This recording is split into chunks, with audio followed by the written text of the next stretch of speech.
Bonjour à tous et bienvenue dans cette nouvelle vidéo dédiée au béton ciré. Aujourd'hui, nous allons nous centrer sur l'entretien du béton ciré. Dans l'onglet articles de notre page ou notre site, vous trouverez une rubrique sur l'entretien. Donc n'hésitez pas à y faire un tour. Tout d'abord, un intérieur sain va de pair avec un bon entretien. Les sols ou le mobilier sont soumis à rude épreuve puisque nous les sollicitons beaucoup. Je vous arrête tout de suite si vous pensez que vous serez esclave du nettoyage. Car quel que soit le revêtement que vous choisissez, il nécessitera un minimum d'entretien. Il va donc de soi qu'un sol demandera un coup d'aspirateur et de serpillière, et une table, un coup d'éponge. Mais chaque revêtement s'entretient différemment, donc tous les produits ne sont pas adaptés aux différents sols de votre intérieur. Par exemple, une moquette va s'entretenir différemment d'un carrelage ou d'un parquet. Eh bien, il en est de même pour le béton ciré. Alors, quel type de nettoyant utiliser? À quelle fréquence faut-il l'entretenir? Commençons par un petit point général.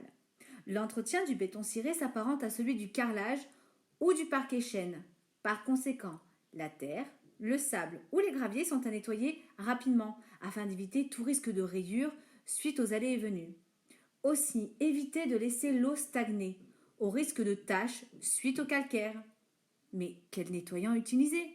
Il est très important de ne pas utiliser des produits agressifs comme l'ammoniac ou l'eau de javel, ni même de l'acide ou de l'anticalcaire qui seront susceptibles de colorer ou de détruire petit à petit votre revêtement. On utilise donc un produit doux à pH neutre, par exemple du savon noir ou du savon de Marseille. D'ailleurs, à ce sujet, sachez que nous travaillons en partenariat avec une entreprise locale, Vers chez soi, qui est un artisan spécialisé dans la fabrication de savons et de produits d'entretien. Nettoyez votre sol 1 à 2 fois par semaine, toujours en utilisant un produit à pH neutre si vous passez la serpillière. Toutefois, dans notre précédente vidéo, Qu'est-ce que le béton ciré? Nous parlons des couleurs foncées qui sont certes très séduisantes, mais qui feront ressortir les traces de pas, ce qui entraînera un nettoyage plus régulier.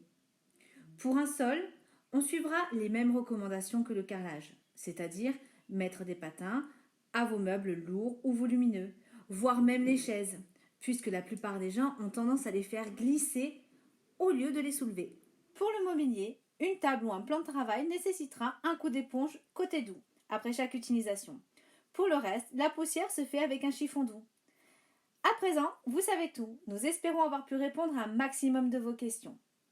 Dans cette vidéo, nous ne parlons pas du protocole de mise en service du revêtement. Vous trouverez ces informations dans notre article Entretien. N'hésitez pas à partager, aimer et à nous suivre sur les réseaux sociaux. À bientôt pour une prochaine vidéo.